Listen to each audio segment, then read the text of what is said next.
दोस्तों, क्या आपको पता है कि धरती से मंगल ग्रह की दूरी कितनी है और इंसान कब से मंगल ग्रह पर रहना शुरू करेगा? क्या होगा अगर कोई इंसान या विमान अंतरिक्ष में बिजली की रफ्तार से ट्रैवल करे? दुनिया के जाने माने वैज्ञानिक एल्बर्ट आइंस्टाइन की वो कौन सी थियोरी है जिसने अंतरिक्ष से जुड़े कई रहस्यों को न केवल हमारे सामने खुलासा किया, बल्कि आइंस्टाइन की इस थ्योरी ने हमारे सामने नए रास्ते खोल दिए? इन्हीं सवालों के जवाबों को जानने के लिए हमारे आज के इस वीडियो को आखिर तक देखना ना भूले। तो चलिए ज्यादा देर न करते हुए वीडियो में आगे की तरफ बढ़ते हैं।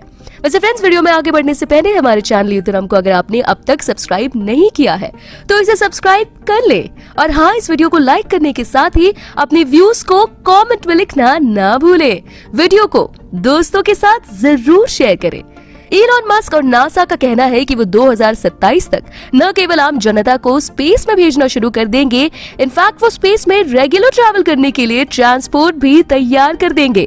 पर ये सब इतना भी आसान नहीं होगा, क्योंकि अर्थ से मार्स की डिस्टेंस 33.9 मिलियन माइल्स के करीब है। वैसे दोस्तों, अगर स्पेस की बात चली ही है तो बता दें कि यूनिवर्स में प्रेजेंट कोई भी ऑब्जेक्ट स्पीड ऑफ लाइट से तेज नहीं चल सकता। इसके पीछे का रीजन है कि फिजिक्स का बेसिक प्रिंसिपल यानी स्पेशल रिलेटिविटी, जिसके अकॉर्डिंग मास और एनर्जी इक्विवेलेंट होते हैं। मतलब एक ऑब्जेक्ट स्पेस में जितनी ज्यादा स्पीड से ट्रैवल करेगा, उसका मास भी उतना ही बड़ा होगा। यानी जब एक ऑब्जेक्ट लाइट स्पीड पर ट्रैवल करता है तो उसका मास भी इन्फिनिट के करीब पहुंच जाता है। दूसरे शब्दों में कहा जाए तो स्पेस में एक ऑब्जेक्ट को ट्रैवल करने के लिए इन्फिनिट अमाउंट ऑफ एनर्जी की नीड होती है। मतलब ये है कि जिस वक्त किसी ऑब्जेक्ट को स्पीड ऑफ लाइट जितनी तेजी से ट्रैवल करना होता है, उस समय ऐसा होता है। ऐसे में कितनी एनर्जी रिलीज होती है, इसका अंदाजा आप यहीं से लगा सकते हैं कि एक स्पेस शटल को अर्थ की सरफेस से स्पेस में ट्रैवल करने के लिए लगभग 13 होवर डैम्स यानी 52 बिलियन किलोवाट जितनी एनर्जी की नीड पड़ती है।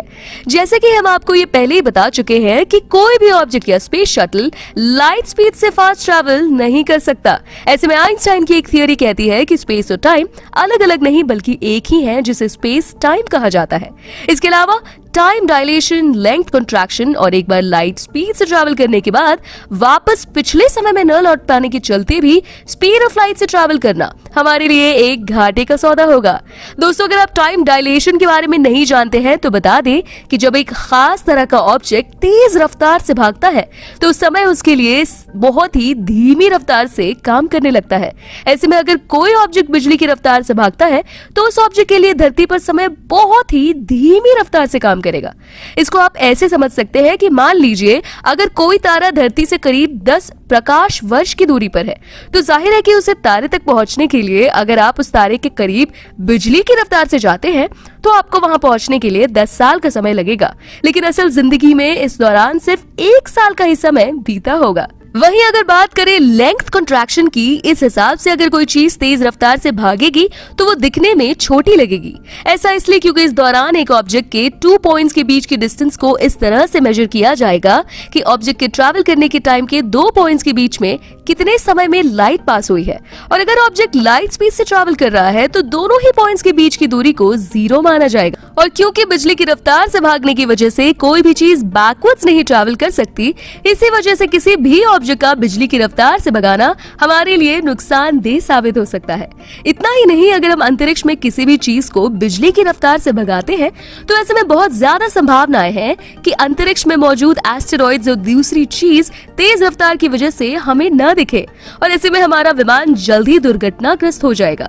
ऐसे में विमान में बैठे लोगों के मारे जाने के साथ साथ करोड़ों की लागत से बना नया विमान भी टुकड़ों में बदल जाएगा।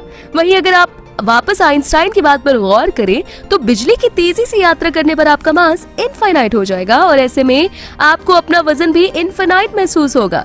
इसके अलावा अगर हम आइंस्टाइन की दी गई थियोरी को और नजदीक से जानने की कोशिश करते हैं तो पता चलता है कि अगर कोई चीज स्पेस टाइम में ट्रैवल करती है तो वो चीज ज्यादातर समय एक ही रफ्तार पर भागती है, फिर भले ही वो चीज बिजली की रफ्तार से ही क्यों न भाग रही हो।